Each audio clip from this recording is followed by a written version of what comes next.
राष्ट्रवादी काँग्रेस पक्ष शरद पवार गटाचे आपल्यासोबत कार्याध्यक्ष पुरुषोत्तम भाऊ कडलग आहेत। भाऊ, काय सांगाल, काय वारकऱ्यांना शुभेच्छा द्यायला निमित्ताने? आज एक चांगला सोहळा होऊन संत निवृत्ती दादा यांची पालखी पांडुरंगाच्या दिशेने पंढरपूरच्या दिशेने रवाना होत आहे। या पालखीमध्ये 50,000च्या वर वारकरी नाशिक जिल्ह्यातून जिल्ह्याच्या परिसरातून सामील होत असतात। परंपरेने चालणारा हा पालखी सोहळा मला वाटतं पंढरपूर ते त्र्यंबकेश्वर हा पायी पालखी सोहळा जवळपास सगळ्यात जास्त किलोमीटर सगळ्यात जास्त अंतर असलेला 23 मुक्काम असलेला हा सर्वात मोठा सर्वात जास्त कालावधी लागणारा पालखी सोहळा आहे। स्वयंस्फूर्तीने पाऊस चालू आहे, दर पालखीला पाऊस पडतो।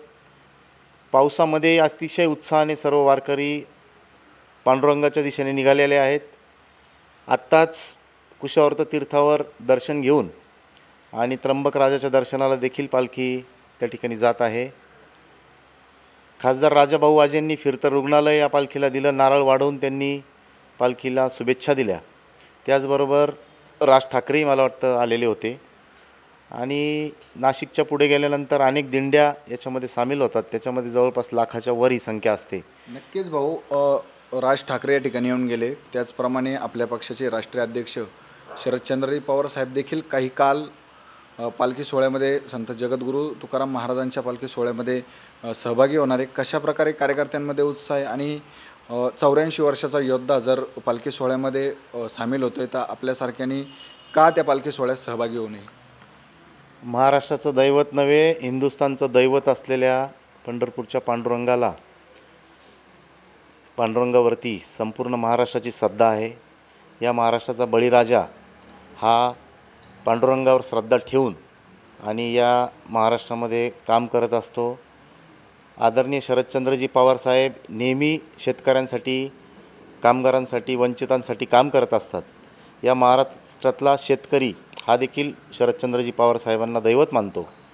पवार साहेब, त्यांचं कुटुंब बारामती इथे त्या परिसरामध्ये आमचे आमदार रोहित पवार आहेत, त्यांचे वडील राजेंद्रजी पवार इथून त्या पालखी सोहळ्यामध्ये सहभागी होतात। पवार साहेब देखील सहभागी होणार आहेत आणि वारकऱ्यांची सेवा त्या निमित्ताने ते करत असतात। नक्कीच निवृत्तीनाथांकडे किंवा पांडुरंगाकडे आपण काय साकडं घालाल?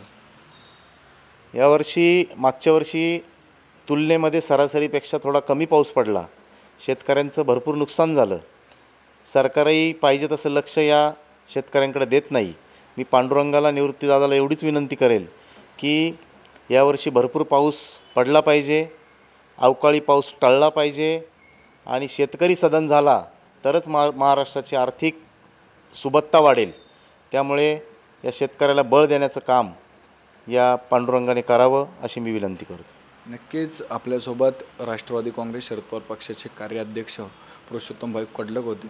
त्यांनी या ठिकाणी बळीराजाच्या आयुष्यामध्ये, जीवनामध्ये एक नवीन सुबत्ता यावी व खूप मोठ्या प्रमाणात पाऊस पडावा अशी पांडुरंगाचरणी व निवृत्तीनाथांच्या चरणी सदिच्छा व्यक्त केली आहेत। उत्तर महाराष्ट्र न्यूज नेटवर्कसाठी कॅमेरा पर्सन अभिषेक बोळेसह मी सचिन आव्हाड, त्र्यंबकेश्वर, नाशिक। याची देही याची डोळा, अनुभवूया निवृत्तीनाथांच्या संगे पांडुरंगाचा सोहळा। उत्तर महाराष्ट्र न्यूज नेटवर्क प्रस्तुत आनंदवारी। श्री क्षेत्र त्र्यंबकेश्वर ते श्री क्षेत्र पंढरपूर, दररोज फक्त आपल्या उत्तर महाराष्ट्र न्यूज नेटवर्कवर।